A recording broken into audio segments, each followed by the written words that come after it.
Voilà, bien-aimés, nous sommes arrivés à l'heure de notre prédication de ce soir. Nous avons aujourd'hui un thème qui devra nous interpeller tous, un thème qui parle beaucoup plus de pleurs. Jésus pleura. Oh my God, Jésus pleura. Jésus pleure. Pourquoi Jésus pleure? Nous allons essayer de comprendre. Normalement, à cette date, à ces jours de la Pâque, nous devons normalement être dans la joie, comme c'était le cas les jours où les apôtres ont appris que Jésus était ressuscité, n'était plus dans la tombe, donc ils étaient dans la joie. Alors, nous aussi, nous devions être dans la joie.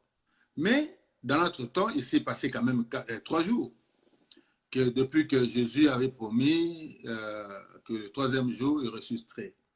Donc nous sommes là ce soir pour essayer de voir dans quel contexte nous allons voir déjà. C'est ce qui a été déjà prophétisé dans les faits, parce que c'était les œuvres déjà réalisées, et que Jésus est venu accomplir. Je veux dire à quelqu'un, Jésus est venu accomplir la prophétie qui était faite en acte avant l'heure, pour que les hommes sachent que tout ce que Dieu dit, c'est là, c'est réaliste toujours. Alors, je veux dire à quelqu'un ce soir d'être vraiment attentif, d'inviter, encore inviter pour que nous soyons nombreux et que nous puissions aussi profiter de cette grâce que nous accorde notre Seigneur. Bien-aimés dans le Seigneur, vous me suivez, nous sommes ensemble et nous allons dire encore une fois, merci Seigneur Jésus. Merci Seigneur Jésus, pourquoi? Parce qu'il nous donne un thème qui va nous ramener à comprendre comment Dieu fonctionne. Alléluia. Pour ainsi commencer, sur notre thème, Jésus pleura, nous allons dire, dans le livre de Jérémie 13, ça c'est déjà ce que moi j'ai compris par rapport à ce que notre prédication de soir devrait normalement nous apprendre comme matière, comme enseignement. Je suis allé dans le livre de Jérémie 13, verset 17. Nous allons lire au nom du Seigneur. Que quelqu'un dise Amen, là où il est. Bien-aimés dans le Seigneur, nous sommes là aujourd'hui et nous devons comprendre que Dieu est avec nous.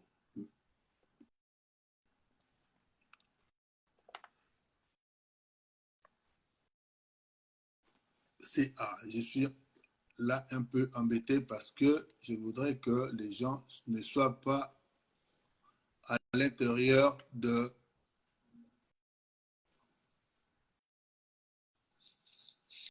passer au spectacle. D'accord. Allez, donc notre maman Chantal sera parmi les spectateurs. Donc, elle pourra regarder comme ça sans pour autant apparaître ici de notre côté. Alors, je reviens sur notre thème. Jésus pleura, Jérémie 13, verset 17. Écoutez bien et suivez ce que dit la Bible. Si vous ne m'écoutez pas, je réponds encore, si vous ne m'écoutez pas, je pleurerai en secret à cause de votre orgueil. Mes yeux fondront en larmes parce que le troupeau de l'Éternel sera emmené en captif. En captif. Alléluia. Sera amené captif même. Alors, je veux dire, pourquoi Jérémie disait cela? Parce que Jérémie, on l'avait donné une mission. Il était commissionné de transmettre le message comme prophète, étant jeune. Et les gens qui étaient là, c'était des aînés, de grandes personnes qui ne le prenaient pas au sérieux, et jusqu'à un point où il avait la tristesse. Il avait l'amertume. Il avait quoi? Il avait les chagrins.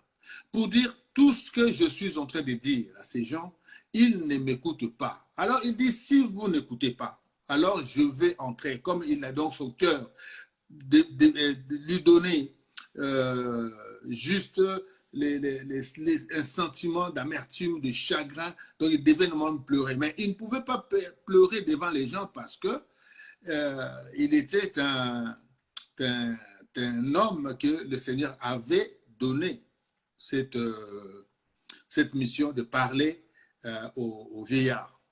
Alors, il rentre déjà dans ces jeux. Il dit, si vous ne m'écoutez pas, alors je vais pleurer en cachette, parce que pour que vous ne voyez pas que non, vous m'attristez.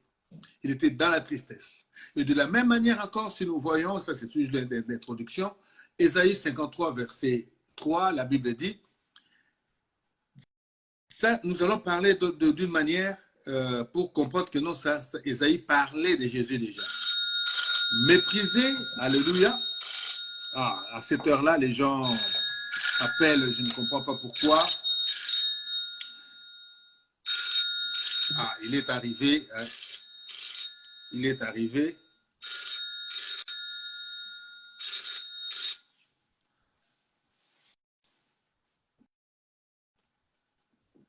Oui.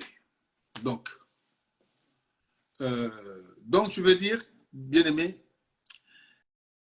dans le livre d'Ésaïe 53, verset 3, méprisé et abandonné des hommes, hommes de douleur et habitués à la souffrance. Oh my God. Semblable à celui dont on détourne le visage. Nous l'avons dédaigné. Nous n'avons fait de lui aucun cas. Alléluia. Donc, lorsque Christ était là parmi les hommes, les gens ne s'occupaient même pas de lui, les gens étaient indifférents et il y avait peu de gens qui croyaient en lui, il y avait peu de gens qui le suivaient. Alors, lorsqu'il est parti maintenant, c'est là où les gens ont réalisé que celui-là était réellement le Fils de Dieu. Nous connaissons tous, après la crucifixion, comment les gens ont témoigné par rapport à ce qu'ils ont vécu à cette époque-là.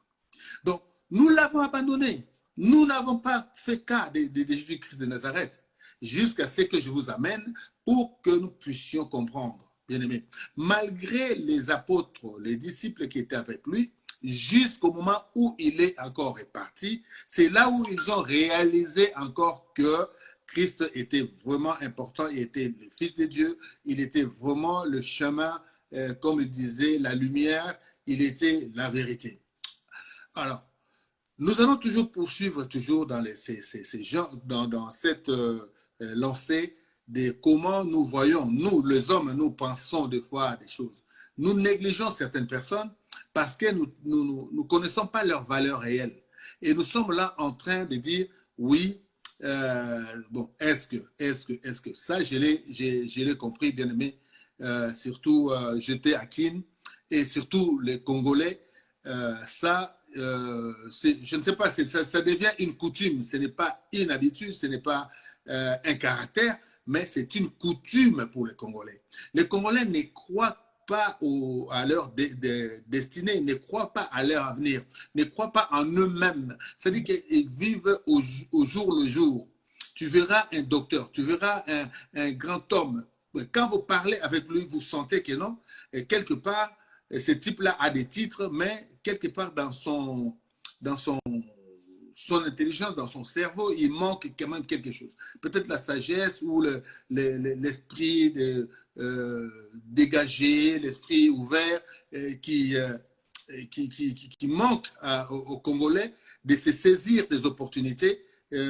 À chaque fois qu'ils croisent quelqu'un, peut-être que sinon c'est la porte d'ouverture de sa vie. Mais non, on te négligera si le Congolais ne voit pas l'argent, si tu ne sors pas l'argent, si il ne voit pas quelque chose que non, qui l'attire vers toi, le Congolais va te lâcher. Il dit que là-bas, je vais là-bas, donc il ne me donne rien. Il veut tout de suite et il n'amène rien. Il n'amène rien pour qu'il contribue au développement de quelque chose. Il n'amène rien, les Congolais. Je dis bien, les Congolais de Kinshasa, pas de Brazzaville. Je veux dire ça, les Congolais de Kinshasa. Donc, c'est un peuple que aujourd'hui, je vais vous dire, je les décris de cette manière-là. C'est un peuple qui ne croit même pas en lui-même, qui ne croit pas à son avenir, qui ne croit pas qu'il ne veut même pas contribuer, il ne croit même pas que demain sera meilleur. Il veut qu'aujourd'hui, là, si je dois mourir, c'est aujourd'hui que je dois avoir. Il ne te donne pas, il ne donnera pas, bien aimé, il ne te donnera pas le temps de réfléchir, de dire que non, faisons ceci, allons-y doucement jusqu'à ce que nous puissions avoir le résultat. Non, les Congolais n'est pas comme ça, les Congolais, tout de suite. Eux, ils disaient tout de suite. Donc, si tu n'as rien, les Congolais vont partir. Mais lorsque tu vas réussir, les mêmes personnes qui t'ont abandonné, comme là, nous l'avons abandonné, méprisé. Parce qu'ils méprisent les gens. Les Congolais méprisent, je dis les Congolais, le peuple congolais méprise les gens, les gens qui viennent vers eux pour les aider. En plus, tu viens les aider, tu deviens leur ennemi, vraiment le premier ennemi. Tu deviens l'homme à battre. Parce qu'ils ont un esprit perverti, ils ont un esprit qui veut tout de suite, il veut t'arracher ce que tu as. Que tu meurs ou pas, ce n'est pas son problème. Mais lui, s'il arrache déjà ce qu'il a, il t'a pris là, c'est fini, tu n'existes plus, tu n'as plus de valeur et il te rejette, il va te mépriser. Et c'est comme ça que nous avons méprisé aussi Jésus. Et jusqu'à ce que je vous amène, même les apôtres eux-mêmes ne croyaient même pas à sa parole. Ils ne réalisaient pas, ils ne faisaient même pas la juxtaposition de la parole dite et sa manifestation. Donc, c'est ça que je comprends aujourd'hui, qu'il y a quelque chose, les gens lisent la Bible, mais ils ne lisent pas ce qui est écrit dans la Bible et ses accomplissements. Les accomplissements de la parole de Dieu, elle est dans la Bible. Elles sont dans la Bible, mais les gens ne lisent pas. Les gens pensent que non, c'est tout de suite. Dieu peut te bénir, peut te donner un message. Les gens croient que c'est tout de suite. Ça peut prendre des jours. Comme ça peut être aussi du tac au tac. Ça peut arriver. Mais la plupart du temps, la parole de Dieu, c'est comme quand c'est lancé comme ça pour effet. Donc, ça doit impérativement faire son effet et revenir à lui. Si la parole ne fait pas son effet, ne fait pas ses œuvres, donc la parole là demeure encore. C'est à nous maintenant d'aller chercher, d'être opportunistes, d'aller vers notre grâce, notre destinée. Aller chercher la grâce, aller chercher notre bénédiction. Dans le livre des Lamentations, je vais aller encore plus loin. Dans le livre des Lamentations 1, verset 16, la Bible dit ceci. C'est pour cela que je pleure. Écoutez bien. C'est pour cela que je pleure, que mes yeux fondent en larmes, car il s'est éloigné de moi. Il s'est éloigné de moi. Écoutez bien. C'est lui qui me consolerait, qui ranimerait ma vie. Mes fils sont dans la désolation parce que l'ennemi a triomphé. Oh my God. Je vais dire à quelqu'un, ne te laisse pas entraîner par les suspicions, ne te laisse pas entraîner par des faux jugements avant que tu puisses comprendre réellement ce qu'on te donne. Si tu ne comprends pas encore, prends le temps de comprendre ce que tu es en train de faire. Si tu ne comprends pas, bien-aimé, ne te sauve pas, ne parle pas, ne parle pas, ne respecte pas, aussi ne rejette pas la personne parce qu'elle ne te donne pas ce que toi tu espères dans ton cœur. Mais c'est lui qui t'a amené les projets, c'est lui qui te veut te faire du bien. Mais toi ne vas pas au-delà de ce que lui a à te donner. Mais cela viendra en son temps. Mais nous n'avons pas cette maîtrise, nous n'avons pas cette patience de dire que non, je commence aujourd'hui, même si je ne mange pas, demain je vais manger, je vais faire un sacrifice. Donc le thème et le système de sacrifice n'existe pas parmi certains hommes aujourd'hui, surtout les Congolais. L'esprit de sacrifice n'existe pas. C'est pour cela qu'il y a trop de malheurs, c'est pour cela qu'il y a trop de problèmes parmi les hommes. Alors, je voudrais amener quelqu'un aujourd'hui, je vais ouvrir l'esprit de quelqu'un aujourd'hui pour que la patience, bien-aimé, entre dans notre vie et la croyance et la foi de croire en ce que nous sommes et à ce que nous faisons. Et nous devons espérer toujours les bonheurs. Nous devons toujours espérer d'avoir des bonnes choses dans la vie, comme le dit la Bible. Hébreux 4, verset 15. La Bible dit ceci, « Car nous n'avons pas un souverain sacrificateur qui ne puisse compatir à nos faiblesses. Au contraire, il a été tenté comme nous en toutes choses sans commettre de péché. » Donc, Jésus-Christ, il a été homme, il a été tenté. C'est-à-dire que toi, oh my God, oh my God.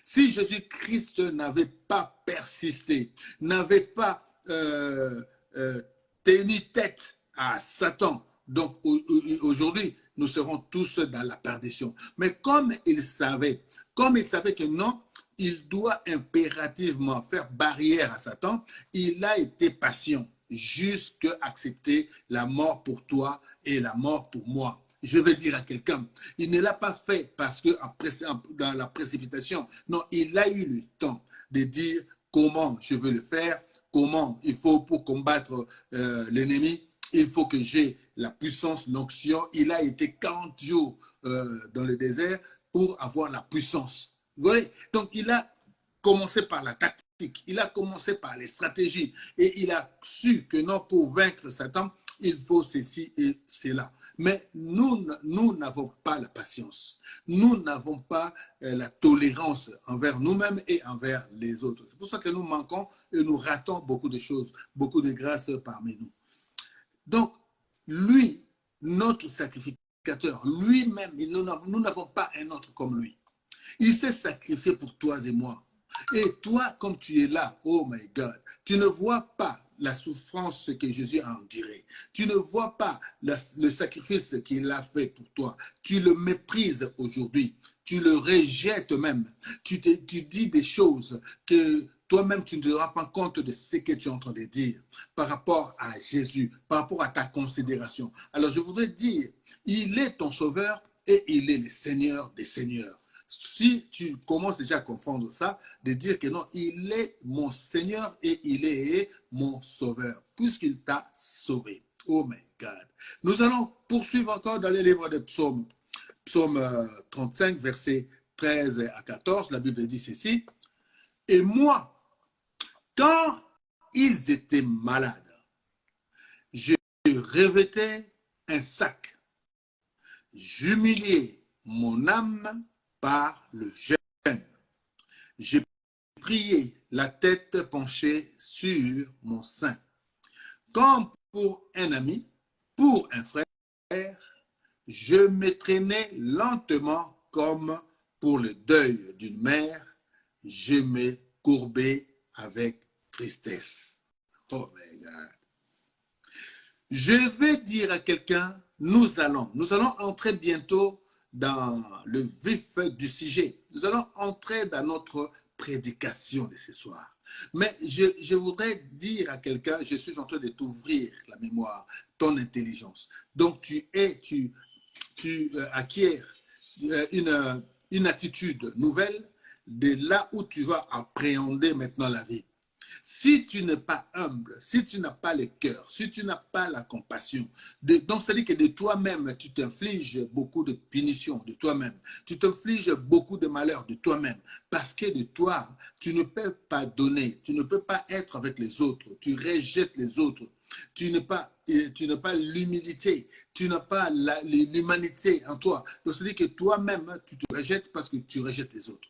Mais regarde ce que la Bible dit. Donc, autant de jeunes, David disait, autant de jeunes, ils gênaient, bien aimé, pour un frère, pour un ami. Et donc, si dans leurs problèmes, quand ils avaient des problèmes de malheur, et donc il était là pour prier, pour gêner, pour avoir la compassion. Mais est-ce que tu as la compassion? Est-ce que tu as le cœur de comprendre que non, pendant un moment de malheur, pour un frère, pour une sœur, pour une tante, est-ce que toi aussi tu compatis à sa douleur, tu compatis à son malheur? Est-ce que ces gens-là existent encore pour dire que non, mon frère est dans la souffrance, je dois l'aider? Mais ce que nous voyons aujourd'hui, c'est rare. Et surtout, bien sûr, je vais dire, moi, j'ai par expérience, hein, beaucoup de choses, je peux dire, je peux pallier ça avec l'expérience de la vie et les gens que je rencontre, les gens que j'ai rencontrés. Et surtout, quand tu aides beaucoup plus des gens, comme je dis, l'attitude, la façon de voir des Congolais, c'est-à-dire que quand tu leur donnes, tu es là en train de les aider, tu es en train de faire de la charité et tout ça, ils te prennent pour, comment dire, pour un imbécile en fait. C'est-à-dire qu'ils peuvent te qualifier d'imbécile. C'est-à-dire que celui-là, on va aller tirer 10 dollars, on va tirer un peu de sous chez lui-là. Et lui-là, donc il t'amène dans des zigzags, des situations jusqu'à ce que qui va t'attirer à te soutirer quelque chose. Donc, ils sont comme ça. Voici la manière, voici les genres de personnes que nous vivons avec. Alors, il faut avoir, si tu le fais, fais-le toujours. Parce que la Bible dit, celui qui fait du bien continue toujours à faire le bien. Et celui qui fait le mal continue toujours aussi à faire le mal. Nous ne sommes pas juges, nous ne serons jamais juges de ce que nous sommes en train de faire aujourd'hui. Notre jugement nous attend. Celui qui va nous juger, il nous laisse le libre arbitre. Nous sommes là, nous avons le temps de comprendre certaines choses, de ne pas juger les gens parce que nous pensons être plus intelligents ou tout ça. Mais la sagesse, bien aimé, la sagesse est la clé la clé du salut, pour dire. La sagesse est la clé du salut. Quand quelqu'un atteint un niveau de compréhension de la vie, il devient sage. Il peut donner maintenant des conseils. Il peut mener par expérience, par les vécus. Il peut dire, voilà, moi je suis passé par là. Mais les gens aujourd'hui, je parle encore, j'insiste, les Congolais d'aujourd'hui, surtout les jeunes là, ils ne veulent pas comprendre. Non, je peux dire, oui, ils parlent bien peut-être français, parce que le français, c'est depuis la maternelle, les gens parlent français, ils parlent bien, mais tu leur dis d'écrire les français qui sont en train de parler, tu verras, quelqu'un qui est avocat, quelqu'un qui est docteur, quelqu'un qui est, je ne sais pas, ils ont des titres rocambolesques. Donc, ils ont des titres, ils aiment beaucoup de titres, mais quand tu leur dis d'écrire un texte où on fait la dictée, oh my God, voilà. L'intelligence de l'homme juste, c'est la parure. Donc, j'existe, j'ai un titre et tout ça. Mais dans le bagage, dans les fonds de son intelligence, il n'y a rien. Il n'y a rien. C'est ce que nous vivons. C'est ce que nous prenons aussi Jésus. Nous ne comprenons pas exactement quel est le rôle que Jésus a joué dans notre vie. Nous ne savons pas exactement quelle considération nous pouvons donner, avoir pour cet homme-là qui s'est sacrifié, bien aimé. Il s'est sacrifié pour que nous soyons aujourd'hui heureux, appelés enfants de Dieu. Oh my God. Donc voilà dans quelle tristesse, des fois je me retrouve, je dis, mais est-ce que ces gens-là comprennent exactement ce que je leur enseigne, ce que je leur dis, je leur transmets comme message, est-ce qu'ils comprennent ça? Mais ils veulent de prédication, de la joie, et de prédication, de quoi? Des bénédictions qui n'arrivent pas. Je ne sais pas, mais c'est Dieu qui bénit, bien-aimé. C'est Dieu qui va te bénir.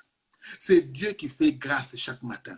Donc, tout ça, ça doit être relié au nom de Jésus-Christ de Nazareth. Dis Amen là où tu es. Dis Amen. Et là où tu es, tu peux déjà dire, non, je commence à comprendre. Je commence à arriver à là où le pasteur veut m'amener. Je voudrais que tu places Jésus comme le socle de la réflexion, le socle de tes activités, le socle de ta mobilité, le socle de toutes les choses dans ta vie. Et dire qu'il est Seigneur et Sauveur.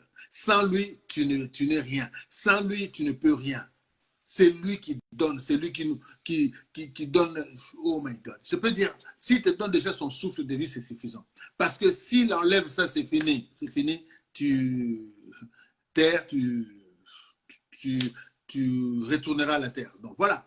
Donc la Bible nous enseigne, nous amène bien sûr d'avoir aussi la compassion, d'avoir aussi les sentiments par rapport à notre vécu, par rapport à ce que là où nous sommes.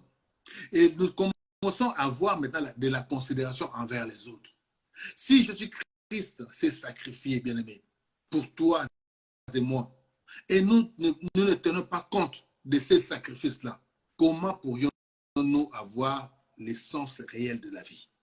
Quelqu'un qui a souffert pour toi, tu ne lui as rien donné, mais il a accepté de subir toutes les choses, toutes les méchancetés, les insultes, on l'a fouetté, on l'a tabassé, on l'a poussé, on l'a couronné des épines pour toi. Son sang a coulé pour toi, mais tu n'as pas de considération.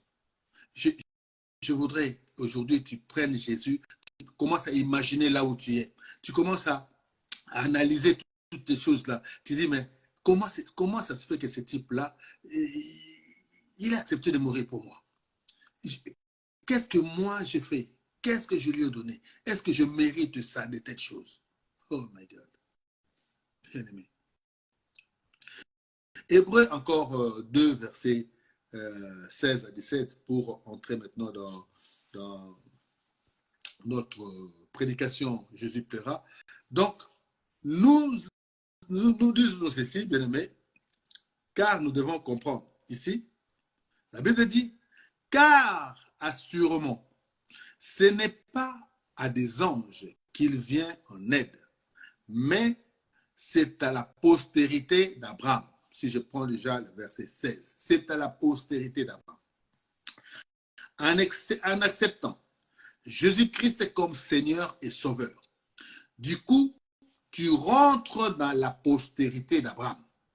Toutes les bénédictions qui a été prononcées sur Abraham te tombera dessus, tu récupéreras. Donc tu dois impérativement passer par l'acceptation de Jésus, sincère, l'acceptation sincère de Jésus comme Seigneur et Sauveur. Alors en ce moment-là, tu vas vivre maintenant de la plénitude de la grâce et dans la bénédiction. Et en suivant aussi les recommandations, les Écritures, et pour essayer de comprendre que non, Jésus agit à son temps. Bien aimé, à la fin, je vais vous annoncer une très très belle chose, une bonne chose, pour vous faire comprendre que non, la considération que j'ai en Jésus-Christ de Nazareth n'est que bénéfique pour quelqu'un qui est en train de subir, oh my God, subir l'abondance de bénédiction. Alléluia. L'abondance de bénédiction. Je vais vous donner cet exemple et nous allons poursuivre. Donc, tu rentres dans la postérité. Ce n'est pas aux anges, bien-aimés. Ce n'est pas aux anges, mais assurément, ce n'est pas à des anges qu'il rend grâce, qu'il donne, qu'il bénit, qu'il fait toutes ces choses-là, qui aident, mais c'est à la postérité d'Abraham. Donc tu dois impérativement entrer dans la lignée de Jésus-Christ, David, et arriver à Abraham pour gagner toutes ces choses-là. Oh my God. Qu'est-ce qu'il a compris? Est-ce que quelqu'un a compris? Si tu as compris là où tu es, tu dis Amen. Je veux voir ici des Amen et des j'aime, j'aime, j'aime, j'aime. Allez-y, on se voit. Nous commençons à être nombreux. Mais je vous incite, je vous amène, je vous demande d'inviter. Bien aimé. Maintenant, nous allons aller maintenant dans la considération de fait.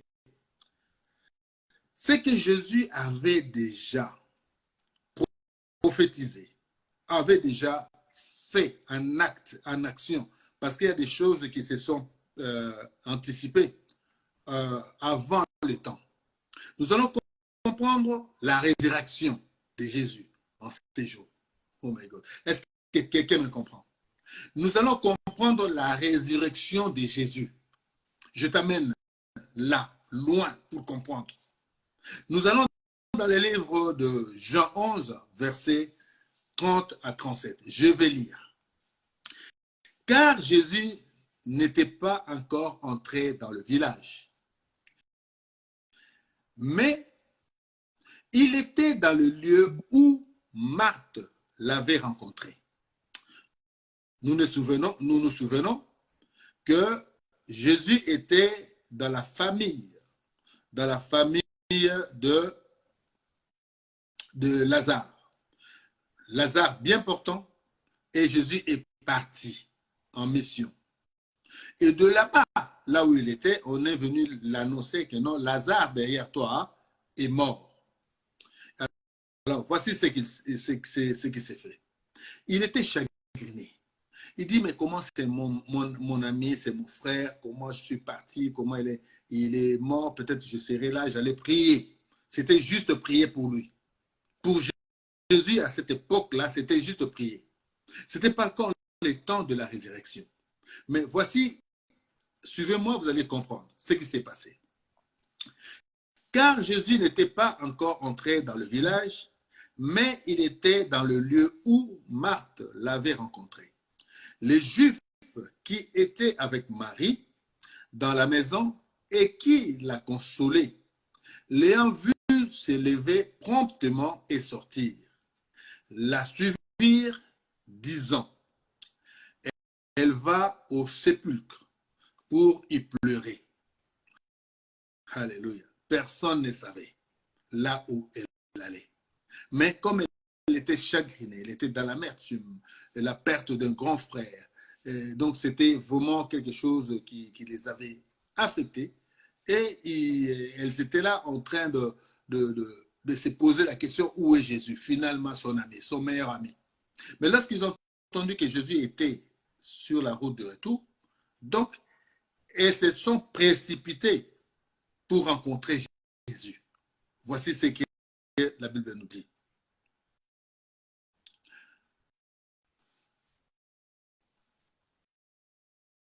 La suivirent, disant, elle va au sépulcre pour y pleurer.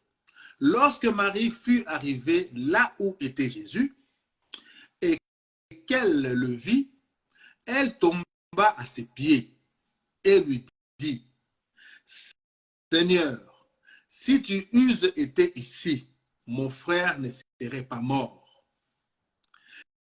Jésus, la voyant pleurer, alléluia, elle et les Juifs qui étaient venus avec elle, frémit en son esprit et fut tout ému. Alléluia. Et il dit, où l'avez-vous mis, Seigneur? Alléluia. Où l'avez-vous mis? Seigneur, lui répondirent, viens et vois. Nous allons maintenant voir ces versets par rapport à ce qui est arrivé après. On lui dira, pas on l'a mis là-bas, mais on lui dit, viens et vois là où on l'a placé. Alléluia. Oh my God. Là où on l'a placé. Donc, Jésus maintenant, alléluia, Jésus pleura. Ah, mon frère. Donc, réellement, il est mort, il est décédé. Jésus pleura. Je vous parle de ça parce que Jésus était triste. À l'époque, là, il ne pensait pas, il n'imaginait pas ce que c'est la résurrection. Il ne pouvait pas penser à cette heure-là que c'était un temps, là où il devait déjà annoncer sa résurrection. Est-ce que quelqu'un comprend quelque chose? Ces temps-là étaient arrivés, c'était le temps de Dieu. Dieu voulait que cette histoire de Lazare arrive pour que nous nous préparions. Il nous prépare à la résurrection, à ce qui devra arriver. Quelqu'un m'a compris. Et la Bible dit, sur quoi les Juifs dirent, voyez comme ils l'aimaient, puisqu'ils ont vu Jésus pleurer. Et quelques-uns d'entre eux dirent, lui qui a ouvert les yeux de l'aveugle, ne pouvait-il pas faire aussi que cet homme ne mourût point? Oh my God. Donc, les problèmes maintenant arrivent. C'est le fait accompli. Les gens ont vu, ont cru. Ceux qui étaient là croyaient fermement parce qu'ils ont cru au miracle que Jésus faisait. Jésus a ouvert les yeux de l'aveugle. Alléluia. Devant eux.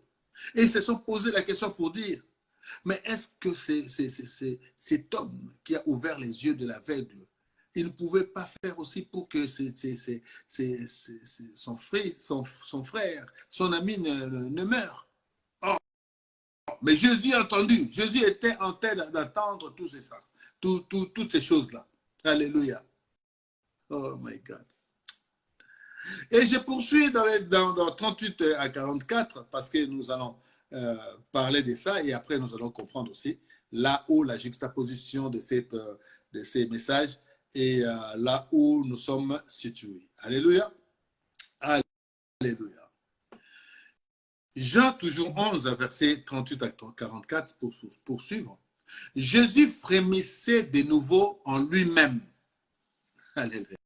Lorsqu'il attendait toutes ces choses-là, il était là en train de bouillonner. Il était là en train donc, il se disait qu'est-ce qu'il allait faire, qu'est-ce qu'il va faire, parce qu'il entend des choses. Et les gens sont là pour lui rappeler les choses qu'il a fait, les miracles qu'il a fait. Et donc, il frémissait dans son cœur. Il était là, dans son intérieur. Il s'est posé des questions. Oh my God. Oh my God. Oh my God. Jésus frémissait de nouveau en lui-même, s'est rendu au sépulcre. C'était une grotte et une pierre était placée devant. Oh my God. Est-ce que vous comprenez quelque chose? La grotte qu'on avait placée, Lazare, avait une pierre aussi, avait une pierre comme porte. Alléluia. Donc, pour entrer dans le sépulcre, dans la grotte, il fallait enlever la pierre. Oh my God. Je voudrais aujourd'hui que quelqu'un comprenne, que quelqu'un comprenne que je suis en train de l'amener. Là où on l'a bloqué, là où on l'a enfermé, là où on l'a enterré. Christ est capable, en écoutant juste ces messages, vous allez sortir de cet enfermement. Vous allez sortir de ces sépulcres, de cette tombe. Vous allez sortir, vous allez être libéré. Oh my God. Est-ce que quelqu'un comprend? Est-ce que quelqu'un a compris ce que je veux dire? Donc, ce qui se passe aujourd'hui peut se reproduire dans votre vie.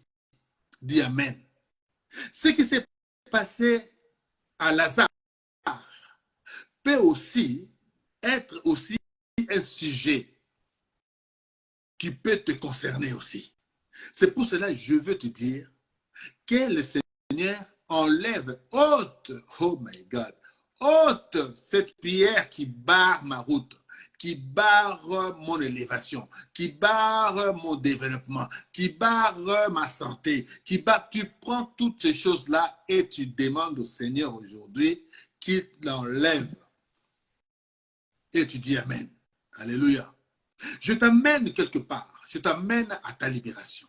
Je t'amène à ta guérison. Je t'amène à ce que toi, dans ta pauvreté, dans la misère là où tu te retrouves, que Dieu te sorte de là afin que tu retrouves la paix et la joie de vivre. Dis Amen. Alléluia. Dis Amen. Écoutez ce que Jésus dit. Jésus dit, ôtez la pierre. Là, il dit, Alléluia. Il dit aux gens, ôtez la pierre. Il dit aux gens, retenez bien ça, il dit aux gens, ôtez la pierre. Marthe, la sœur du mort, donc de Lazare, lui dit, Seigneur, ils sont déjà, car il y a 4 jours qu'il est là. Oh my God. Je vais dire à quelqu'un, même si on t'a condamné, même si tu commences à, tu deviens la pourriture de tous les hommes sur cette terre, tant que Christ n'est pas intervenu dans ta vie, je vais te dire, les gens vont te considérer, vont te mépriser, vont t'abandonner, comme on l'a abandonné. J'avais commencé par là, pour te dire, là, Lazare a été placé dans une grotte et les gens sont partis. Mais il y avait quand même des gens qui croyaient fermement que Christ, même si Christ arrive ici, bien aimé, il est capable de faire quelque chose. Je voudrais dire que quelqu'un, là où il est, s'il comprend bien ce message, commence déjà à entrer maintenant dans son esprit que Christ va me guérir, Christ va me libérer, Christ va me délivrer. Christ, donc tu commences déjà à parler de Christ de Nazareth, bien-aimé, de Jésus-Christ de Nazareth, qui est ton sauveur et qui est ton Seigneur. C'est lui qui est capable de changer ta vie en cet instant. Là où tu suis, comme c'est la Pâque, je vais te dire, il y a la résurrection, il y a la renaissance, il y a le recommencement, bien-aimé, de la vie.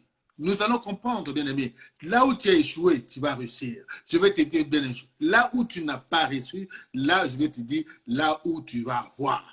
Dis Amen là où tu es. Dis Amen. Et regarde, écoutez bien ce qui se passe ici, bien-aimé. Écoutez, rentre dans le sujet, dans ton esprit. Commence maintenant à comprendre. Il dit, Seigneur, ils sont déjà, car il y a 4 jours qu'il est là. Jésus lui dit, n'étais-je pas dit que si tu crois, tu verras la gloire de Dieu. Oh my God. Oh my God. Je pense, hein, si là tu commences à comprendre maintenant le message, je voudrais que tu crois, là où tu es, que Christ est devant toi. Christ prend ton affaire en même temps. Christ a la solution.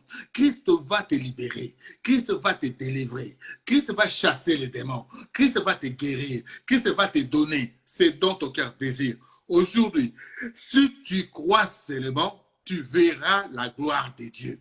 Là où tu es, si tu es un opportuniste ou une opportuniste, tu vas dire, je crois et je verrai la gloire de Dieu. Dis Amen. Alléluia. Tu peux dire, je crois et je verrai la gloire de Dieu. Et tu verras comment ta vie va changer. À partir de demain, tu verras la gloire de Dieu dans ta vie. Ça, je l'ai dit en tant qu'envoyé personnel de Jésus-Christ de Nazareth. Je te l'ai dit et je te l'assure. Comme il a dit, assurément, bien-aimé. Nous savons que, oh my God, nous savons que Christ est mort pour moi, pour que j'ai la victoire sur tout esprit, sur tout blocage, sur tout esprit. Oh my God. Je vais dire à quelqu'un, si tu crois, tu verras la gloire de Dieu. Ils ôtèrent donc la pierre, et Jésus leva les yeux en haut et dit, puisque, bien-aimé, je vais te faire comprendre une chose. Je vais dire encore, ce n'était pas les temps, ce n'était pas les moments, mais Dieu a permis que cette chose, cette circonstance, comme lui-même, Jésus, il est le maître de temps des circonstances, cette circonstance-là a été une programmation déjà de la résurrection. Mais Christ, ayant compris tout de suite qu'il devait faire quelque chose, et il s'est référé maintenant à son Père pour dire, écoutez bien ce que Christ dit ici. Alléluia. Alléluia.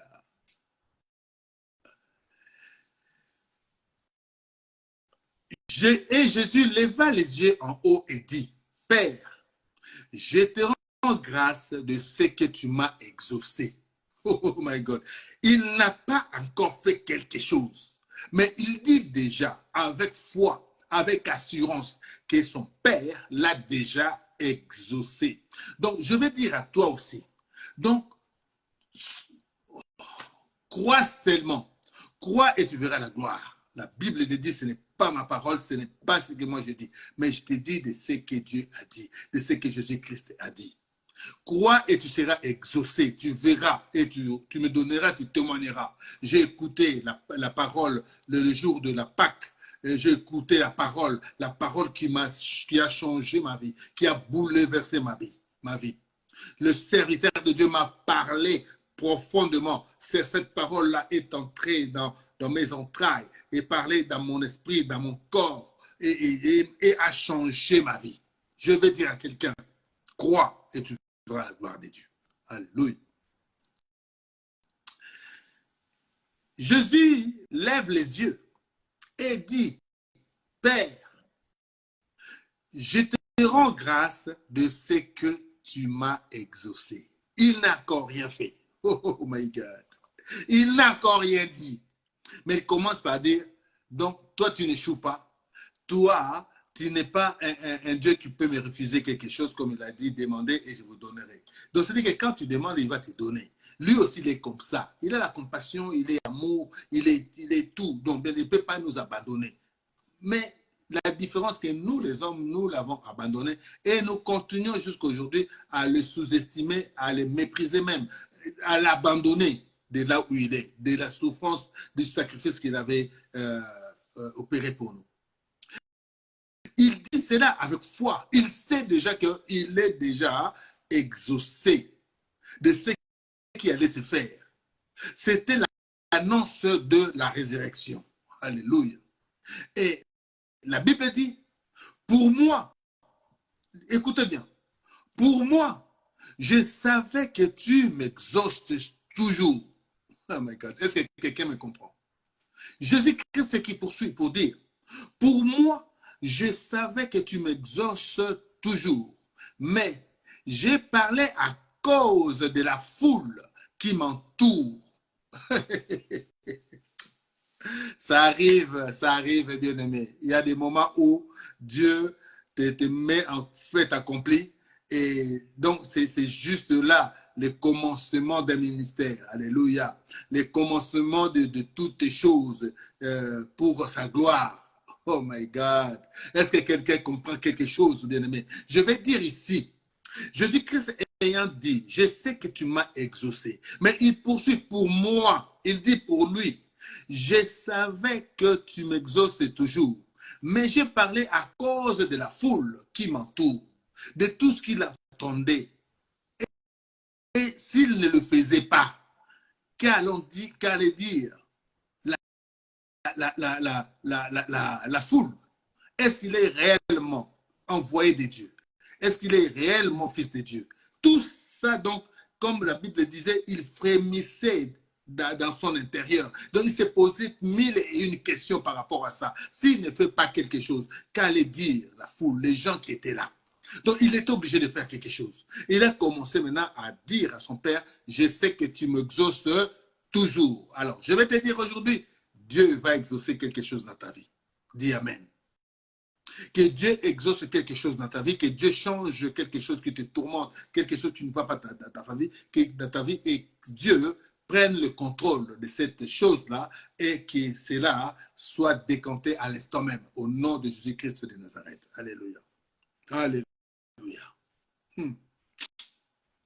Afin qu'il croie que c'est toi qui m'as envoyé. Voici donc, il y avait un but. Il y avait donc, devant les faits accomplis, donc Jésus devait faire quelque chose pour que ces gens-là, à cause des miracles qu'il avait effectués avant, les gens avaient encore des doutes. Les gens ne comprenaient pas encore que non, c'était un envoyé de Dieu. Alors maintenant, dans la résurrection de Lazare. Donc les gens allaient avoir aucun doute, allaient maintenant comprendre qu'il est capable même de ressusciter les morts. Oh my God, de ressusciter les morts, donc de revenir à la vie. C'était l'annonce. C'était déjà la programmation, la préparation de la résurrection, la préparation de la Pâque. Oh my God. Donc, il faut comprendre cette chose-là. Il a enseigné, nous allons manger, nous allons boire le sang, le pain. Mais c'était maintenant l'affaire qui était là maintenant, c'est les œuvres. Ça devait maintenant devenir maintenant matérialisé. Tout ce qu'il avait prophétisé devait maintenant se matérialiser. Et ça commence déjà par Lazare. Est-ce que je m'explique bien? Est-ce que quelqu'un me comprend? Alléluia. Si tu me comprends, tu dis Amen là où tu es. Ça va m'encourager. Écoute bien ce qu'il dit. C'est toi, pour qu'il croie que c'est toi qui m'as envoyé. Ayant dit cela, il cria d'une voix forte, avec autorité, Lazare, sors! Oh my God! Oh là là là là là là. Il prend autorité sur l'esprit des morts. Mais il appelle Lazare. Il dit, Lazare, viens, sors de là. Oh my God. Et le mort sortit, Lazare sortit. My God. Les pieds et les mains liés des bandes et le visage enveloppé d'un linge. Jésus leur dit, déliez-le et laissez-le aller. Alléluia! Alléluia. Est-ce que quelqu'un a compris quelque chose? Est-ce que je suis en train de bien t'enseigner là, de ce qui s'était passé, la préparation de la Pâque, parole, écriture, et la Pâque matérielle, œuvre, la préparation de la résurrection. Alléluia. Est-ce que quelqu'un comprend quelque chose? Nous devrions avoir l'esprit de la résurrection par Lazare pour dire que non, il l'a déjà fait. S'il l'a déjà fait pour Lazare, donc il est capable de concrétiser ce qu'il dit en 3 jours. Si vous, oh my God, si vous détruisez ce temple, en 3 jours, je le rebâtirai. Donc il parlait de cela, il parlait de son corps, il parlait de son temple. Il dit, nous sommes les temples de Dieu. Donc, dans 3 jours, il peut aussi ressusciter ton corps. Il peut aussi ressusciter, peut te faire revenir à la vie. Il suffit juste de croire. Oh my God. Si tu crois, tu verras la gloire de Dieu. Dis Amen. Alléluia. Alléluia. Nous allons poursuivre, bien-aimés. Nous allons poursuivre, nous allons aller vraiment dans la profondeur maintenant. Nous allons encore entrer dans la profondeur pour comprendre les choses. Après toutes ces choses-là, bien-aimés, je prends le livre de Matthieu 27, verset 60, qui dit, « Et le déposa dans un sépulcre neuf.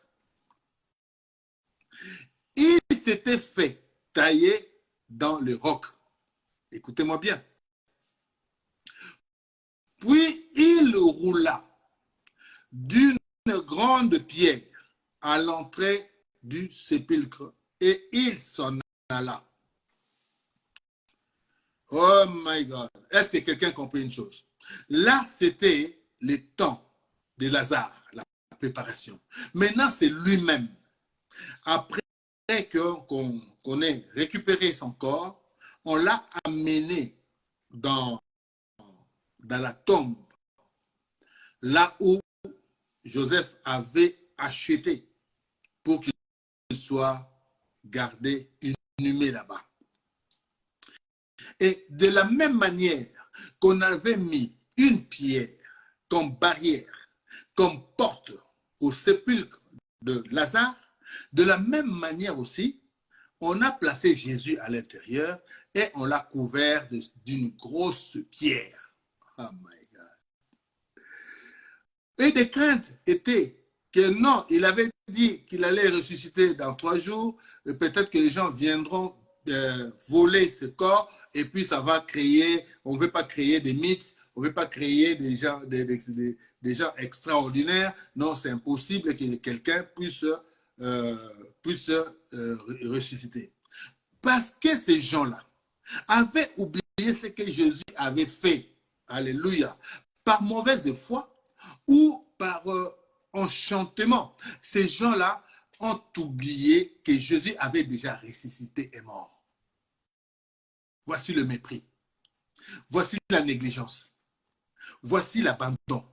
Voici comment les hommes sont. Voici comment on peut te maîtriser, de te mépriser. Voici comment tu peux faire beau des choses. Tu peux faire manger les gens, nourrir les gens. Mais en fin de compte, il y aura quelqu'un qui va te dire, mais qu'est-ce que tu as fait pour moi? La reconnaissance, bien aimé, l'ingratitude. Voici l'ingratitude. Voici comment les hommes pensent. Voici les méchants hommes n'ont pas la gratitude. Si tout le monde reconnaissait le bienfait de l'autre, donc tout le monde serait aussi heureux là où il est. Mais nous n'avons pas la gratitude, nous n'avons la reconnaissance. Nous sommes toujours là, c'est-à-dire qu'il m'a donné. Il m'a donné. Et qu'est-ce que ça fait? Est-ce que ça a changé ma vie? Est-ce que c'est là? Mais tu peux donner à quelqu'un. Je vous dis, bien aimé, donc tu vois les choses qui se passent au Congo. Bien aimé, tu envoies quelqu'un $100.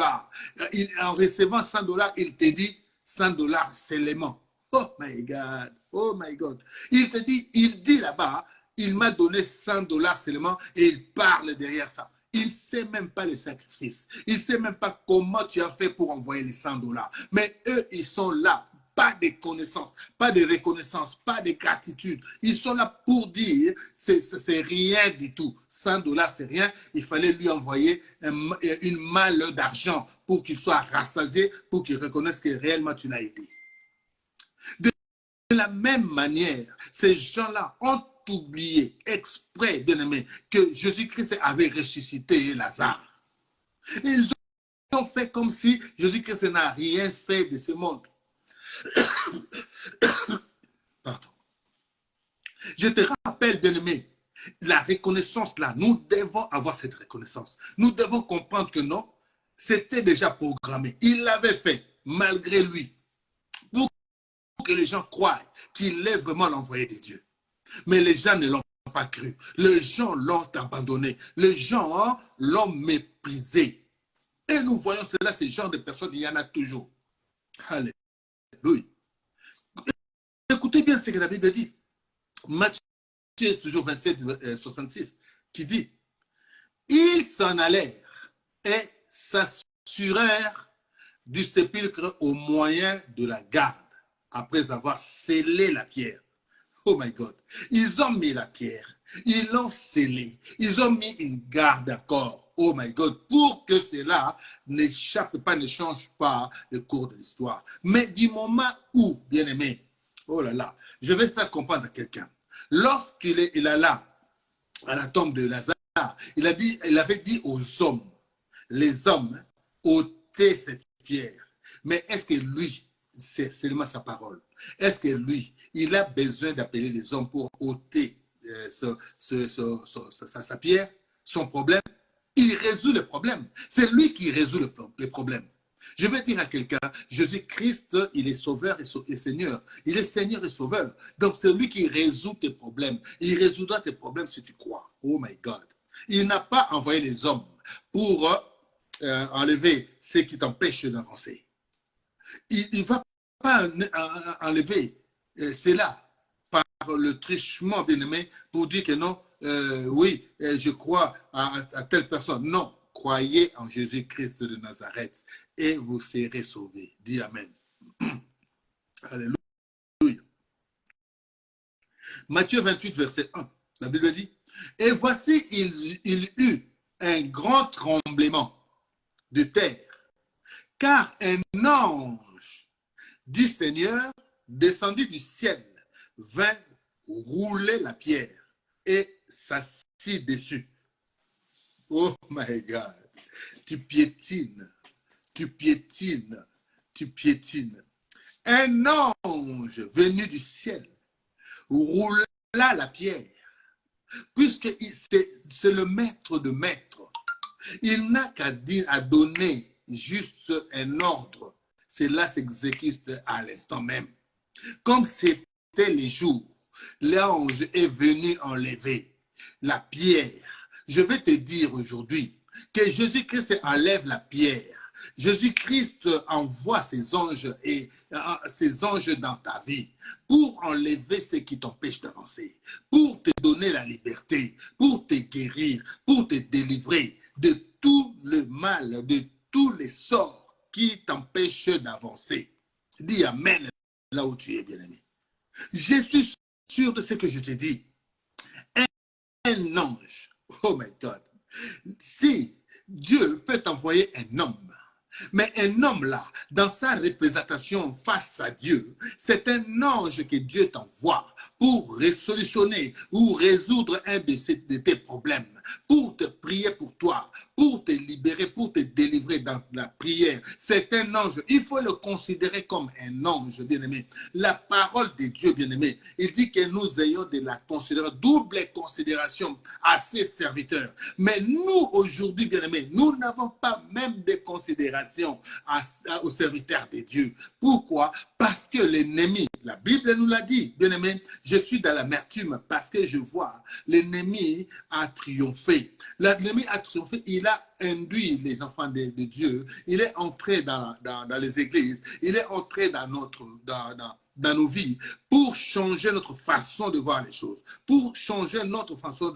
d'avoir la considération envers les œuvres de Dieu, envers tout ce que Dieu a mis en place pour que nous soyons sauvés. Alléluia. Nous critiquons les hommes de Dieu. Nous critiquons les œuvres de Dieu. Nous critiquons toutes les choses sans embâche, sans réflexion, sans retenue. Nous sommes là en train de mépriser, bien-aimé, les œuvres de Dieu.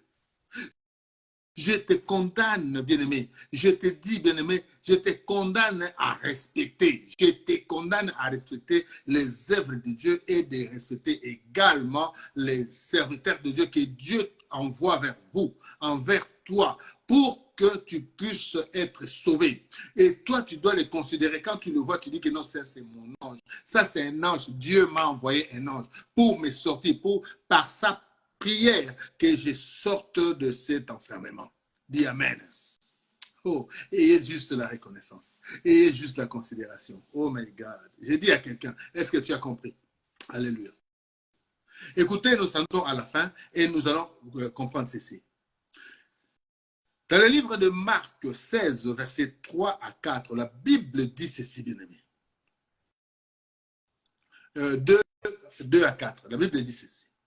Lorsque le sabbat fut passé, Marie de Magdala, mère de Jacques et de Salomé, achetèrent des arômes afin d'aller embaumer Jésus.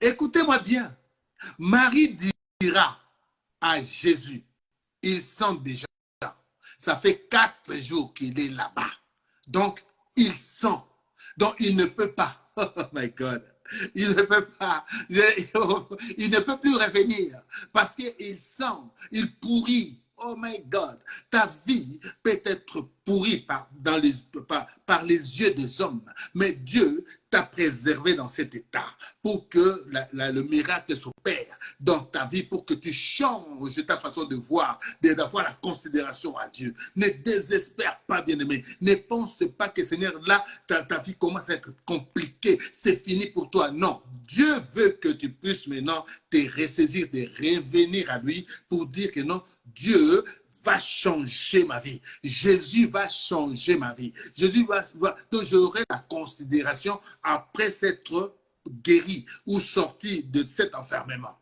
Alléluia. Je vais dire à quelqu'un bien-aimé, il faut avoir de la considération. Il faut vraiment être humble, simple, bien-aimé. À quoi ça sert de critiquer, d'insulter, de voir, quand tu sens vraiment un homme de Dieu est vraiment réellement un homme de Dieu, pourquoi tu peux te mettre là pour bloquer les œuvres de Dieu? Pourquoi te mettre là entre lui et ses œuvres et les œuvres de Dieu? Pourquoi toi tu dois détruire les œuvres de Dieu? Tu ne le combats pas, mais tu combats celui qui l'a envoyé. Tu sais, oh bien-aimé, il faut avoir la crainte. Il faut avoir la crainte de Dieu. Tout ce qui est de Dieu est sacré. On ne touche pas à mes oins. Quand il dit cela, est-ce que quelqu'un a compris? Et toutes ces choses-là ont été faites de sorte que nous puissions comprendre. Mais si nous, alléluia, Dieu veut guérir quelqu'un. Dieu veut sauver quelqu'un. Alléluia. Et nous avons toujours ce combat, bien-aimé, que nous devons cet acharnement parce que nous sommes plus que vainqueurs. Alors, je vais dire à quelqu'un, bien-aimé, ne désespère pas. Ne désespère pas. Crois que Jésus-Christ est là pour te sauver, bien-aimé. Voici ce que la Bible dit. Marc 16, verset 2 à 4. Lorsque le sabbat fut passé, Marie de Magdala, Marie mère de Jacques et Salomé achetèrent des arômes afin d'aller embaumer Jésus. Le premier jour de la semaine, elles se rendirent au sépulcre des grands matins, comme le soleil venait de se lever. Elle disait entre elles, qui nous roulera la pierre loin de l'entrée du sépulcre? Alléluia. Et levant les yeux, elles aperçurent que la pierre, qui était très grande, avait été roulée. Je vais dire à quelqu'un, il y a des moments où nous sommes dans le désespoir. Mais Dieu a déjà fait. Alléluia. Dieu anticipe beaucoup de choses dans notre vie.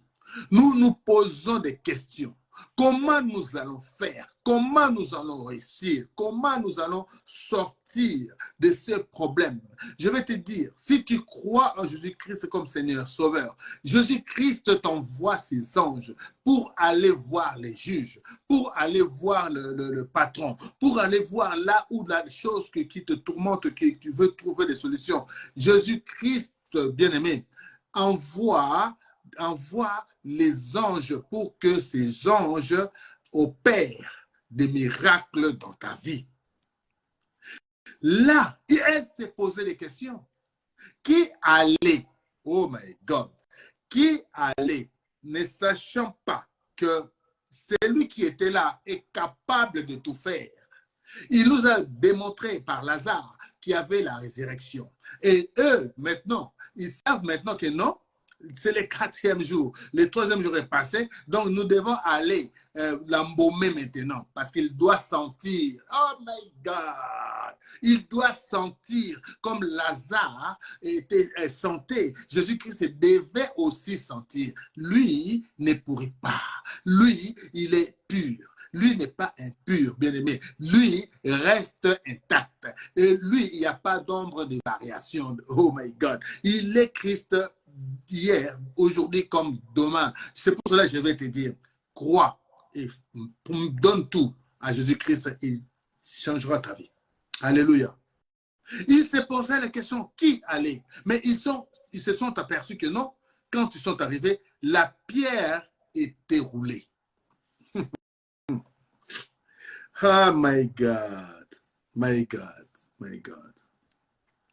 Je vais pas entrer encore là où ils étaient. Donc, c'est-à-dire qu'ils ont croisé l'ange qui était là, qui avait fait le travail, pour dire, qui cherchez-vous? Pourquoi êtes-vous là? Ne vous a-t-il pas dit, oh my God, il ne vous a pas-il dit qu'il allait ressusciter? Pourquoi les cherchez-vous? Oh my God. Et la Bible dit pour celui-là, pourquoi cherchez-vous un vivant parmi les morts? Est-ce que quelqu'un a compris quelque chose? Je vais te dire, bien-aimé, et nous allons terminer, bien-aimé, par ça c'est l'avant-verset. Dans le livre de Jean 20, verset 11 à 15, donc c'est comme le récit de ce que je viens de vous dire, je poursuis. Cependant, Marie se tenait dehors, près du sépulcre, et pleurait. Comme elle pleurait, elle se baissa pour regarder dans le sépulcre. Et elle vit deux anges vêtus de blanc, assis à la place où avait été couché le corps de Jésus. L'un à la tête, l'autre aux pieds. Ils lui dirent, « Femme, pourquoi pleures-tu » Elle leur répondit, « Parce qu'ils ont enlevé mon Seigneur. Je ne sais pas où ils l'ont mis. » En disant cela, elle se retourna et elle vit Jésus debout. Mais elle ne savait pas que c'était Jésus. Voici, même si, oh my God, je dis bien, il faut ouvrir notre esprit spirituel, notre intelligence spirituelle. Je l'avais déjà enseigné. Intelligence spirituelle. Alléluia. Donc, tu es devant quelqu'un. Je fustigeais le comportement de Congolais ici pour dire que nous, devant une personne, devant quelqu'un de la providence, et ils ne regardent pas ça. Ils veulent vivre tout de suite. Ils peuvent t'arracher tout ce que tu as dans la main pendant que tu as un sac rempli d'argent. Ils vont te voler, ils vont te prendre ce que tu as dans la main. Donc, ne sachant pas que non, tu leur as apporté un sac rempli d'argent. Donc, ils sont tellement pressés, ils veulent le recevoir tout de suite. Donc, ils ne voient pas les temps, ils ne voient pas comment se fait les œuvres de Dieu. Marie, avec ses yeux d'homme, ne voyait pas que c'était Jésus. Il croyait que non, c'est peut-être la personne qu'on avait employée pour nettoyer le sépulcre de Jésus. Donc, elle dit ceci, « Oh my God, oh my God. Femme, pourquoi pleures-tu? Qui cherches-tu? » Elle pensa que c'était le jardinier, lui dit, « Seigneur, si c'est toi qui l'as emporté, dis-moi où tu l'as mis et je le prendrai. » Alléluia. Où on a mis ton Jésus? Où se trouve ton Jésus? Là maintenant, je vais dire à quelqu'un. Où se trouve? Comment? Dans quelle catégorie? Dans quel esprit tu considères ton Jésus? Dans quel esprit as-tu envers Jésus-Christ de Nazareth? Comment pensez-vous de cet homme-là, l'homme du troisième jour, celui qui est ressuscité, celui qui s'est sacrifié pour toi, celui qui s'est donné pour toi, celui qui t'a racheté, bien-aimé? Comment, toi, maintenant, tu le décris? Comment tu peux le considérer? Comment tu peux reconnaître les œuvres qu'il a faites pour toi, bien-aimé? Je vais dire à quelqu'un ce soir, si tu n'as pas de reconnaissance, on sait que Jésus-Christ a fait pour toi. Tu peux beau prier, tu peux aller à l'église, tu peux tout faire, bien-aimé. Si tu ne comprends pas que cet homme-là s'est sacrifié pour que tu sois racheté, pour qu'on t'appelle aujourd'hui enfant de Dieu. Oh my God. Donc, tu as perdu l'essence de comprendre que non, avant toutes choses, nous devons mettre Jésus au devant de toutes choses. La pierre a été enlevée par les anges parce que lui, il est le maître suprême. Il y a des gens, bien-aimés, qu'il commissionne pour œuvrer, pour faire des œuvres, bien-aimés, à notre faveur. Alors, je vais dire à quelqu'un, bien-aimé, pour cela, nous allons terminer maintenant. Alléluia. Nous allons terminer, fais comme Marie, cherche ton Jésus, entre de la profondeur de cet enseignement. Cherche vraiment à te rapprocher de Jésus et crois fermement et tu verras la gloire de Dieu. Si tu commences à croire à partir d'aujourd'hui, à cet instant, tu verras que demain, je dis bien, là, même ce soir, demain matin, quand tu vas te réveiller, tu vas voir que ta vie a changé. Il y a des choses qui vont bouger dans ta vie pour qu'ils se manifestent, pour que tu saches réellement que cela est venu du Père. Cela est venu de lui oh my God. Oh my God. Est-ce que quelqu'un comprend ce que je veux dire? Je veux dire à quelqu'un, bien-aimé, nous finissons et nous terminons par le livre de Luc 24, versets 10 à 12. Écoutez bien, c'est la fin. Je vais dire à quelqu'un ceci. Celles qui dirent ces choses aux apôtres étaient Marie de Magdala, Jeanne, Marie, mère de Jacques, et les autres qui étaient avec elle. Ils tairent ces discours pour de rêveries. Alléluia. Et ils ne crurent pas ces femmes. Mais Pierre s'éleva et courut au sépulcre. S'étant baissé, il ne vit que les linges qui étaient à terre. Puis il s'en alla chez lui, dans l'étonnement de ce qui était arrivé. Je vais dire à quelqu'un ce soir, puisque nous sommes à la fin. Si tu crois, je reprends encore la parole qui a été dite. Si tu crois, tu verras la gloire de Dieu. Mais si tu ne crois pas, bien-aimé, tu ne resteras que dans l'étonnement de voir comment les gens qui ont cru, comment leur vie va commencer maintenant à progresser, à changer. Mais toi, tu commenceras, tu diras toujours non, mais comment ça se fait? Moi aussi j'ai pris. Mais non, il faut commencer par là, bien-aimé. Il ne faut pas, bien-aimé, chercher, mais entre dans la profondeur comme Marie. Entre dans la profondeur à la recherche du vrai Jésus et tu verras ta vie changer, bien-aimé. Alléluia.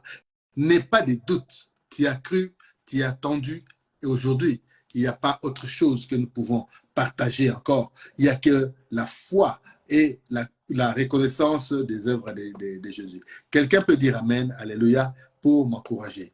Et je veux dire des j'aime, j'aime, j'aime, j'aime. Alléluia. Beaucoup de j'aime dans tout ce que nous avons appris ce soir.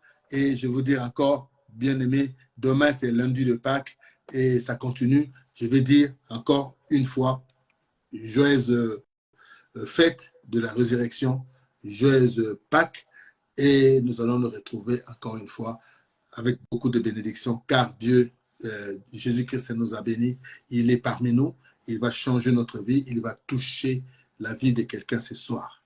Comme moi, je donne ma vie à Jésus, j'écris à Jésus, je l'adore, je le loue, j'ai dit qu'il est mon socle, il est mon centre d'intérêt. Jésus-Christ, c'est lui la faveur, c'est lui la bénédiction. Alors, je vais vous dire, parmi toutes ces choses, ayant cru en Jésus, ça fait quand même des années que je prie. J'enseigne la sanctification, chose qui est difficile à l'homme d'accepter la sanctification, de changer sa vie, bien aimé, de croire fermement qu'il n'y a rien, lui ne vaut rien, il n'y a que Jésus qui fait tout, il n'y a que Dieu qui fait tout. Le corps là que nous possédons, il ne sait rien du tout. Est-ce que les gens ont la capacité de comprendre toutes ces choses-là? Tu es là en train de dire, non, tu es beau, tu es belle, tu es ceci, tu regardes tes voitures, tu regardes tes maisons, tu regardes l'argent dans ton compte en banque, et tu es là, tu méprises les gens et tout et tout. Vanité de vanité, tout est vanité. Mais si tu commences à comprendre, tu changes maintenant de revers, tu commences maintenant à comprendre, non. Et aujourd'hui, je sais que rien n'est impossible à ceux qui croient. Rien n'est impossible à ceux qui peuvent nous arriver. C'est que Dieu peut aussi changer notre vie en tout moment, en tout instant. Alléluia. Je vais dire à quelqu'un, et nous allons prier. 2 minutes de notre prière. D'après tout ce que nous avons entendu comme enseignement aujourd'hui, levez-vous, levez vos mains, fermez vos yeux, priez votre Dieu afin qu'il entre dans votre vie, afin qu'il change de votre vie, afin que tout ressuscite dans votre vie. Tout ce qui était mort, sans exception, ressuscite comme il a ressuscité. Il a ressuscité parmi les morts, mais vous n'êtes pas des morts. On ne cherche pas un vivant parmi les morts. On ne peut pas vous appeler mort, puisque vous êtes des vivants en Jésus-Christ de Nazareth. Lui, il est vivant, donc vous devez être aussi vivant. Alors, nous allons élever nos mains et nous allons prier 2 minutes pour la gloire de notre Seigneur. Prions. Père éternel, Père de gloire, nous avons entendu ta parole, nous avons été affermis, nous avons été enseignés et nous savons aujourd'hui que nul ne peut prétendre, Seigneur, être à ta place, car c'est toi qui fais tout, tu es capable de tout, bien-aimé. Tu as ressuscité les morts, bien-aimé, tu as fait voir les aveugles, bien-aimé, tu as ouvert les yeux des aveugles, tu as ouvert les oreilles des sourds, bien-aimés, des muets, toute langue, bien-aimé, parle au nom de Jésus-Christ de Nazareth aujourd'hui, bien-aimé. Car je crois fermement, bien-aimé, aujourd'hui, au Seigneur, mon Sauveur. Je crois que tu m'as sauvé. Je crois que tu as cassé toutes les barrières, tu as cassé les liens, bien-aimé, tu as cassé bien les empêchements, tu as cassé, bien-aimé, les œuvres du monde occultiste, tu as cassé, tu as cassé les œuvres de Satan dans ma vie, tu as cassé tout ce qui empêche mes enfants d'aller de l'avant, bien-aimé, tu as cassé tout ce qui empêche ma famille d'être élevé, bien-aimé. Ouvre les voies, bien-aimé, comme tu as ouvert les voies, comme tu as enlevé les pierres, bien-aimés. Envoie même tes anges pour nous accompagner. Envoie ton armée céleste pour nous défendre. Afin que toutes les choses, bien-aimés, que la paix règne en croyant fermement que tu es notre Seigneur et Sauveur. En croyant que tu as fait, bien-aimé, tu es le commencement de toutes les choses. Tu es le maître des temps et des circonstances. Que cette nuit, bien-aimé, que tu nous visites. Visite quelqu'un ce soir, que sa vie, les gens qui sont malades, les gens qui sont dans les hôpitaux, les gens qui sont désespérés, retrouvent bien la joie et l'espoir, bien-aimés, qui réussissent ceux qui n'ont pas réussi, qui ont perdu. Et c'est toi, Seigneur, le vainqueur, puisque tu as dit dans ta parole, nous sommes plus que vainqueurs. Je sais que Seigneur, nous avons la victoire, nous avons vaincu Satan et ses œuvres dans notre vie, dans nos familles, dans nos entourages. Je fais Paul, comme David le dit, il a jeûné, je jeûne, je prie pour mes frères, je prie pour mes soeurs, pour mes amis, pour tout le monde bien-aimé. Ceux qui suivront, ceux qui écouteront encore cette parole, soient bénis également, parce que toi, tu n'as pas de changement. Cette parole demeurera, Seigneur, longtemps, longtemps, longtemps possible, pour que ceux qui les suivront, bien-aimés, l'écouteront, que tu changes leur vie. Dans le nom puissant de Jésus-Christ de Nazareth, ainsi nous avons prié et nous disons tous Amen. Alléluia. Amen. Est-ce que quelqu'un peut dire Amen? Et nous sommes partis. Nous sommes arrivés à la fin et nous allons encore remercier notre Dieu par notre chanson. Bien.